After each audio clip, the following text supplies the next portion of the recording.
I say that going, listen, this isn't a good place to be. It's not like these slave masters want you to live in Valhalla, Cupcake. They want you to live in Hades. And that's the difference. They got bad will towards you and your family. Your calls are coming up. Then Joe Biggs is in Cleveland, where they had the verdict on the police officer and the reported slaying of 2 unarmed black males. Another tragedy. They have said no to manslaughter charges. There were 71 arrests last night. The George Soros crowd has been busing in agitators from all over the surrounding area. The good news is they have not successfully ignited any real rioting. So that is coming up, ladies and gentlemen, with Joe Biggs. He'll be joining us. Then we'll continue with your calls and get into all these other news articles. We're going to break down open carry bill passes in Texas. We're going to look at some of the workers in Japan working to death. Putin enacts law banning undesirable NGOs. FBI admits no major cases cracked with Patriot Act snooping powers. City orders Al Sharpton's daughter to save incriminating hiking pics of her mountain climbing in different parts of the world and posting on her Facebook and Twitter when she did it. She did it after she filed a suit against the city of New York, wanting money for a pothole, she says, hurt her knee so that she can't walk anymore.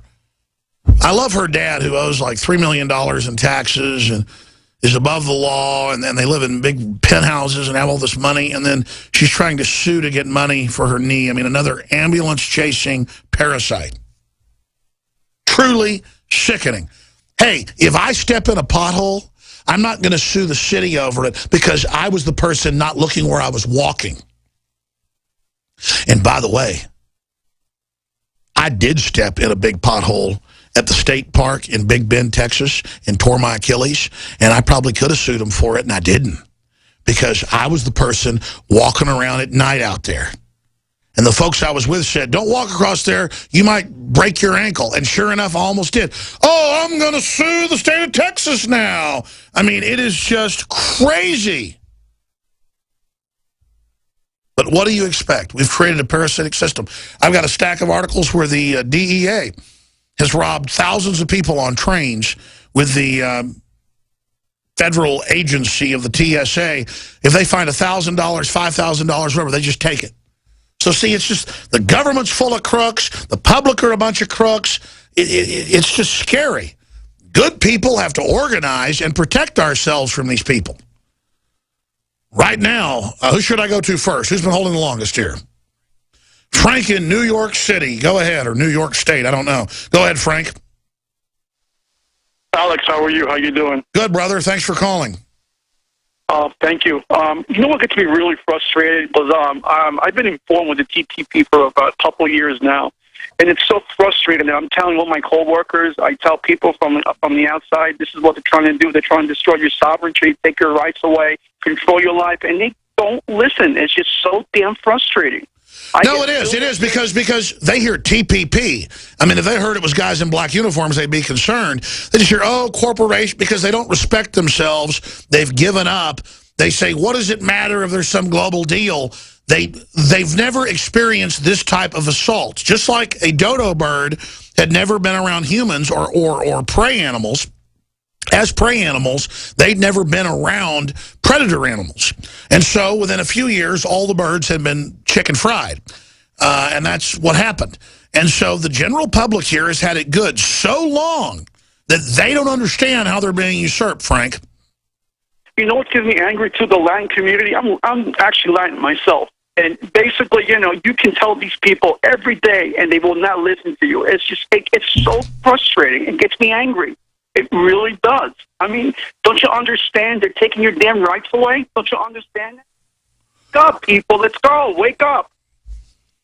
Where is their instinct? I mean, I got to be honest. Of all the groups out there, I wouldn't say that the Latin community is the most servile. I'd probably have to say that'd be white people. But certainly, where is the instinct to not want to be enslaved and not be dominated and not be overtaken and not be preyed upon? It is simply incredible. God bless you. I appreciate your call. But look at the black community. The black community's been trained to only obsess over, let's say, a city like Austin, Texas, 1 or 2 black men shot suspiciously a year by cops. Are there some bad cops? Absolutely. Are there some folks shouldn't have badges? Yeah. Are there some problems? You bet. Is it the whole thing in the world? No. Doubling black unemployment under Obama. Never hear about it from the NAACP. 17 million aborted blacks under Roe v. Wade. Never hear about it.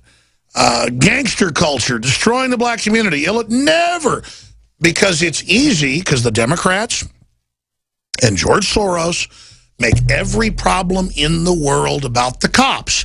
And once you've done that, well, everybody can feel good about themselves and just keep sinking into quicksand. It's unbelievable. Let's talk to Emily in Illinois, then Derek. You're on the air. Hi, Alex. Welcome. I know. I can hardly believe I'm on the phone with you. Okay. I was on the phone with you before when Hillary first started, and I said, hi, Hitler, whatever you said. She was like, this whole thing is I think I said Heil Hitlery, yes. It was like, this is becoming so ridiculous. I had a dream that my brother-in-law, who was in politics, who died from cancer, was protecting us. Well, ma'am, I got to jump because it's first-time callers, and I'm not trying to be mean, but I said first-time callers, that's what I meant. Derek in Wyoming, you're on the air. Go ahead. Hey, Alex, thanks for what you do. Thanks for what you do. Thanks that you're loud out there. Please don't thank me, brother. Go ahead. All right. Well, I live in Wyoming, and we have a governor that just loves asset forfeiture seizure, and a city council in Laramie, Wyoming, which is given into the gay mafia, and even Casper's looking at it. So we're pretty much occupied at the state level. Local government is where it is, and jury nullification. I am a listener and Prison Planet TV member, product user, and we just got to get out locally. And if you want to wake someone up in their 60s or 70s, introduce them to Paul Craig Roberts. There's a lot of things we can do to get creative. So absolutely, the most important thing you can do is pass on information to friends and family. The most important thing you can do is just continue to push and promote media that's telling the truth. I mean, we're very close to beating the globalists. It's taken them years to try to pass the TPP through the Senate. They finally got it. Now it's got to clear the House. And their argument is, we won't get a say in this global government if we don't join with it. Well, good. Let it operate on its own. We don't need to be part of it. NAFTA and GATT, the rest of this, have not been good for us.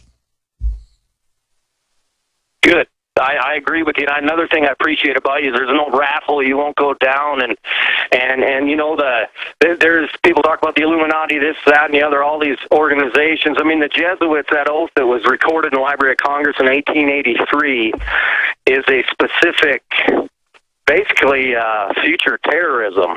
I mean, I grew up Catholic, but I got saved 4 years ago, and that's not a bash on Catholics.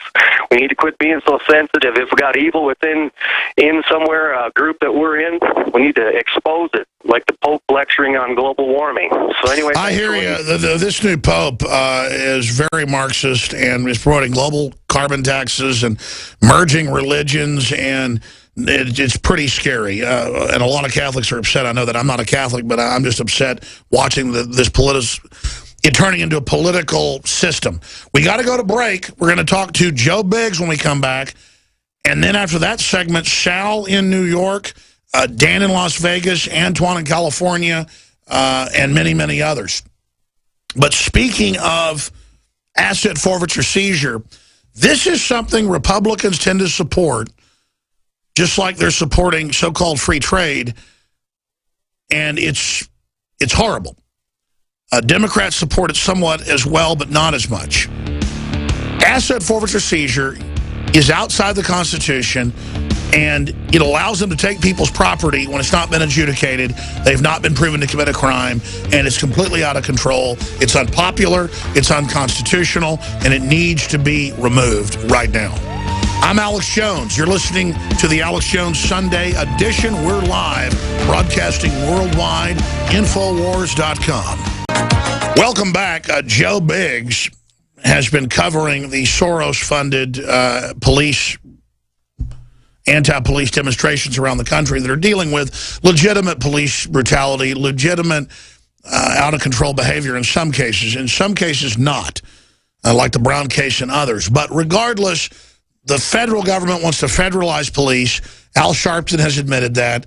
That's what they're trying to do. That's why they're stirring this up, because it diverts from all the really big things that are happening. But before we go there, Associated Press and Fox 6 all reported that a confidential informant said a week ago, and of course it was a week ago today, that there's going to be a response by the Bandidos motorcycle gang, one of the largest 1% in the world, after the Hells Angels, a Texas-based group, with the Black Widows, and that the Black Widows are coming to Texas to kill police. And I've got the quotes up on screen if you're watching. Biker gang shooting update, law enforcement on high state of alert. And when I was reading this, it said members of the biker gang who are in the military are supposedly supplying the gang with grenades and C4 explosives. They love that to demonize the military. However, the bulletin is based on unsubstantiated information from an informant who claimed to have obtained it from Bandidos and Black Widows motorcycle gang members. Now, when I read this on Friday, after I got off the air, I went and looked it up. And I went, didn't they make like 4 Clint Eastwood movies that my dad would take me to when I was a little kid back in the 70s, where he was boxing some bad guy, but separately these crazy Black Widows guys were after him? So I went and searched, and sure enough, there is no motorcycle gang known of anywhere called the Black Widows, especially since they made this movie where they're the biggest morons on the planet. They're like Nazi Barney Fifes or something. So this narrative that Joe Biggs, combat veteran, says that he smelled a rat a week ago, we now know the bikers were shot by snipers between the eyes, right in the forehead and in the chest. If you're in a gunfight, even a great sniper isn't going to hit everybody perfectly. So I'm just being honest. This looks like a setup, like we're not getting the truth, like somebody did something, a fight started, maybe somebody shot, but then the cops were there and just executed people, and then they call that a biker massacre. A biker massacre, that does not make, to quote Yoda. A biker massacre, it is not. I sense the Sith. So now we've really combined everything. We've Philo, Beto, every which way but loose, the Black Widows, and Yoda, plus Infowars.com and Staff Sergeant Joe Biggs. You have quite a party there you make out of Hillary Clinton. What do you make, Joe Biggs? You've been questioning this day one, and now a lot of this is coming out, that the official story where they're saying don't ride motorcycles on I-35, we may sniper you. I mean, you got the communists running around in all 50 states chanting, say, kill cops in Ferguson. George Soros funded, and that's okay. But then they're just claiming motorcycle gangs. 99% of them are patriots. In fact, most of them are libertarians and veterans. Now they claim veterans are supplying the Black Widows with plastic explosive. There is no Black Widows from what I know, Joe. Yeah, I mean, the fact that they think that anybody who's in the military has access to an armory and has the capability to get in there and pull that kind of hardware out is beyond me. I mean, you have to go through so much paperwork and through different, ranking people to be able to even get in there, let alone get a gun out or some rounds to even go to a shooting range. Yeah, you were telling me a lot of times, and it was in Rolling Stone in an article, that you need plastic to blow up a weapons cache. They wouldn't give it to you, so you just use 50 calibers to blow it up. Yeah, I mean, it's hard to get stuff like that. So the fact that they're saying these veterans are getting them and bringing them out, that's another far-fetched part of the story. And like I said, if there's a shootout going on, like if you're sitting inside and you're having lunch and all of a sudden you hear gunfire, you don't know where that gunfire is coming from. You're pulling your gun out and you're just kind of shooting in a direction. So those shots that people would have been hit by would have been sporadic in the shoulders, neck, head, mouth, ears, back, side, wherever. And the fact that they were center mass here and in the chest, I mean, it makes it very odd to think that this was gunfight at the OK Corral. Well, that's now all come out, but now they're claiming an imaginary motorcycle team, last defeated by a movie actor in 1980, is behind this. I mean, why would the police, the feds, come out and say that the Black Widows are about to attack? Well, they had to create Coruscant, remember, and ISIS. They had to create those bad guys so that at the end of the day they